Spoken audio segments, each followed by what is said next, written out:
వచ్చేస్తే first half పోయింది sir, second half అదిరిపోయింది సార్. ఫస్ట్ సింపుల్ గా స్టోరీలోకి వచ్చేద్దాం.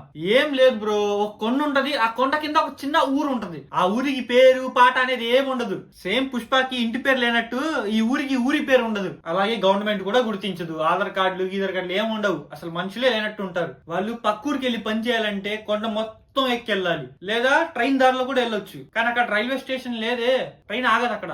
ఈ జగపతి బాబు ఆ ట్రైన్ ఆపడం కోసం నానా తిప్పలు పడతాడు, అయినా ఆగదు. ఎందుకు? వాళ్ళకు ఓటులు లేవు కాబట్టి గవర్నమెంట్ వాళ్ళకి అక్కడ రైల్వే స్టేషన్ కట్టివ్వదు. అందుకు మన పెద్దిగాడు ఊరి గుర్తింపు కోసం, ఊరికి రైల్వే స్టేషన్ కోసం ఈ ఆటలాడి గుర్తింపు తెద్దాం అనుకుంటాడు. ఇదే ప్లాట్ మీద మొత్తం స్టోరీ మొత్తం నడుస్తుంది. అది ద స్టోరీ.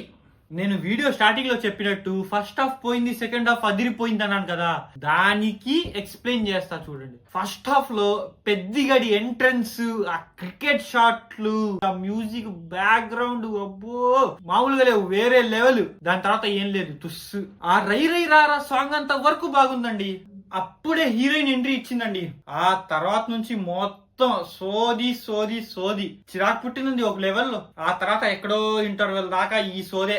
ఇంటర్వెల్ ఏదో అంతంత మాత్రం ఉంది. దాని తర్వాత వచ్చిందండి second half. Second half starting నుంచే అసలు ఆ దుర్స్ మామూలు కాదు. ఆ బీజిఎం అబ్బో, ఏఆర్ రెహమాన్ గారు కొట్టారండి బీజిఎం ఒక లెవెల్, అసలు మామూలు కాదు. అయినా చెప్తున్నానని కాదు గాని రామ్ చరణ్ అన్న కండలు, ఆ బాడీ సేమ్ కుస్తీ పట్టే వాళ్ళు ఎలా ఉన్నారో రామ్ చరణ్ అన్న కొద్దిగా కూడా తగ్గల, ఆ రేంజ్ లో ఉన్నారు.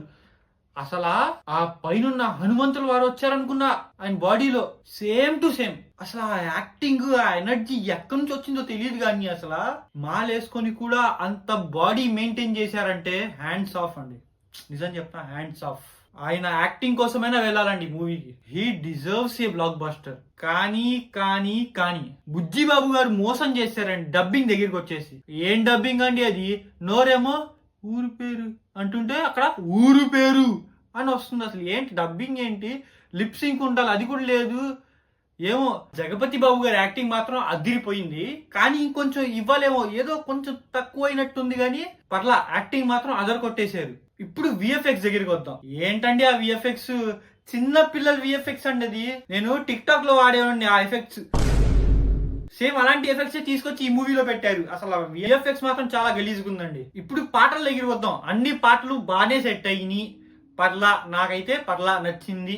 ఆ మ్యూజిక్ కానివ్వండి, ఆ బీజిఎం కానివ్వండి, అన్ని ఎదరగొట్టేశారు. ఏఆర్ రెహమాన్ గారి గురించి అసలు మాట్లాడే పని లేదు, బాగా కొట్టారు. కానీ ఇంకో విషయం చెప్పాలండో, సుకుమార్ గారి ఎఫెక్ట్స్ బాగా కనిపించినాయండి. రైటింగ్ లో కానివ్వండి, ఆ స్టోరీలో కానివ్వండి, ఆ డైలాగ్స్ లో కానివ్వండి.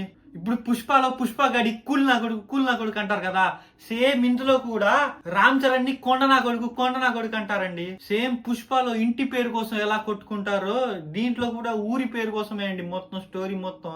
ఎంతైనా ఆయన శిష్యుడు కదండి. మొత్తాన్ని ఈ మూవీ అయితే పర్లేదు, బాగుంది, సూపర్, చూడొచ్చు. నేను మాత్రం ఈ మూవీకి 10 out of 8 ఇస్తానండి. ఒకటేమో డబ్బింగ్ కి, విఎఫ్ఎక్స్ కి తీసేస్తే, ఇంకోటేమో హీరోయిన్ ఓవర్ యాక్షన్ కి తీసేయచ్చు.